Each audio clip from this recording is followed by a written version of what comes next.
Week 2 was great. That was great. If we could only bottle that, Russ, and uncork it on national television against the Kansas City Chiefs in a game where the Chiefs are coming in at 0-2, and we got them. We can get them here, and we could shock the world.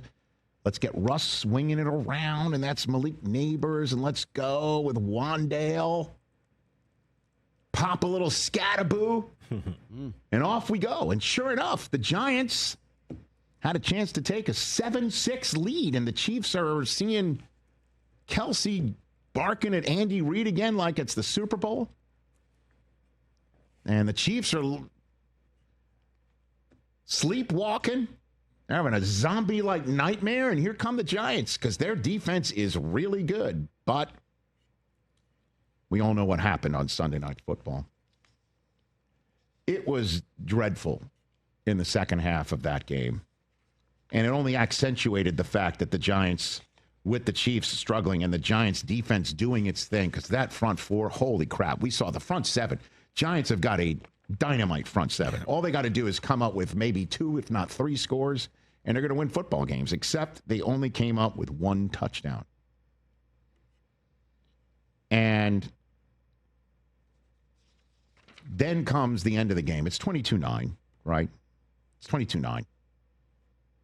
Russ has got 160 passing yards and 2 interceptions, but they're in the red zone, and with 3.5 to go. And if they could just get the ball in the end zone, they had enough timeouts in the 2-minute warning to really make it a possibility here, certainly with the way the defense was playing, despite the Chiefs playing differently in the second half. And one of the worst 4-play sequences you could ever see. I don't mean for this individual to catch some stray shrapnels here, but it was as if the ghost of Joe Judge was summoned. Remember the man who once upon a time told Danny Dimes to take a knee right deep in his own end because they were like, we're not getting a first down here. Let's go. Let's punt. Remember that? Mm-hmm. It was like a surrender formation. Mm-hmm. And Russ, first play inside the 10, he throws it so far out of bounds it went up the tunnel. Like Tirico and Collinsworth were joking about the only intended receiver was a dude wearing a Scataboo jersey in the tunnel. He got his 15 seconds of fame. And then for some reason they decide to quarterback draw it 4 yards, and then the last 2, Russ had to throw it away because he didn't have any time. And unfortunately, the last one he threw away hit the crossbar for a little bit of slapstick bouncing. By the way, write that down for a fantasy team name. Slapstick bouncing. Make it even just give Giants fans a little taste. Here comes Jaxson Dart. Cooper was screaming at the screen the whole time. Where's Jaxson Dart? Why aren't they putting him in the game? And I turned to Cooper, and I'm like, Coop, the most popular player on a struggling football team is always the backup quarterback. Facts. He came in for a quick cup of coffee, just a couple of threatening that he could run the ball with it. At any rate, the Giants now have started 0-3 for the 3rd time since 2020. Tied with the Jets for the most 0-3 starts since then. Isn't that great? New York football. And the Giants have now scored fewer than 10 points in 7 games since the beginning of the 2024 season. No other team has had more than 3. So you knew it was going to be asked of Brian Daboll, what about Jaxson Dart? Where are we going? Yeah, I just say overall offensively, Connor, nothing was good enough. Coaching, playing, didn't do a good enough job. Everybody. What would you say to the fan base that is calling for this rookie that you guys are obviously excited about, and they are too, after this offense looks like this? Yeah. Look, Jackson's progressing well.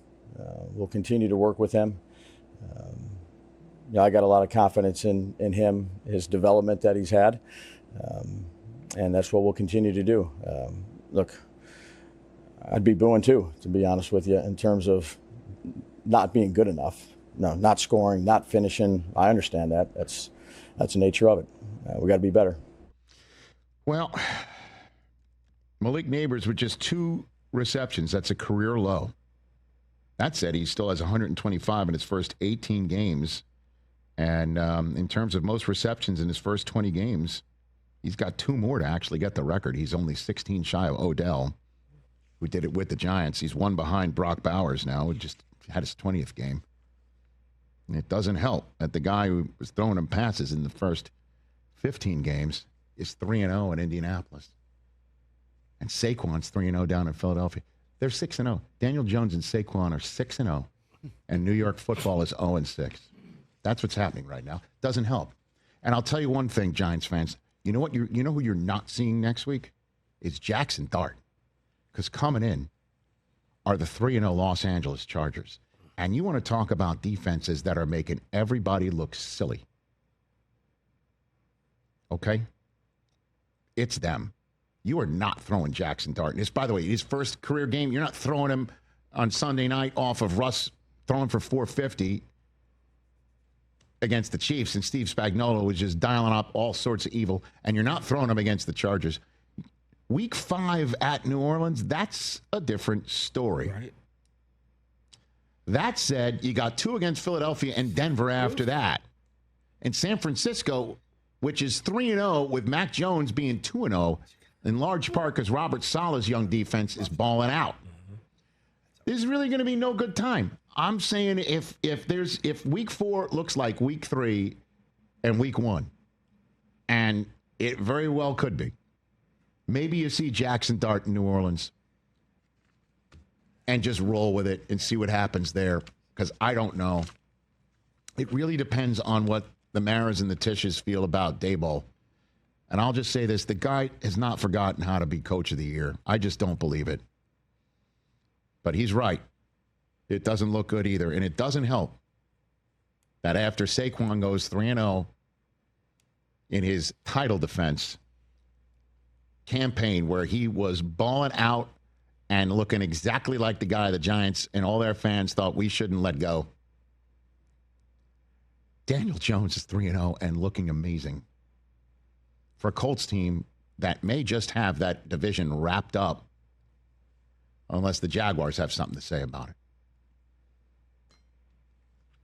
Because when you're 0-3, and the Giants should know this, there's only one team.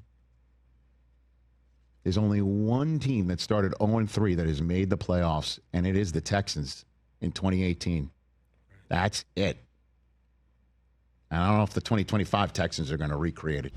Brian Daboll, moments ago, he was asked again last night, what about Russ? What about Jaxson Dart? And he's just like, you guys keep asking me right after games. I'm not going to answer right after games. So now I guess they were like, what about today?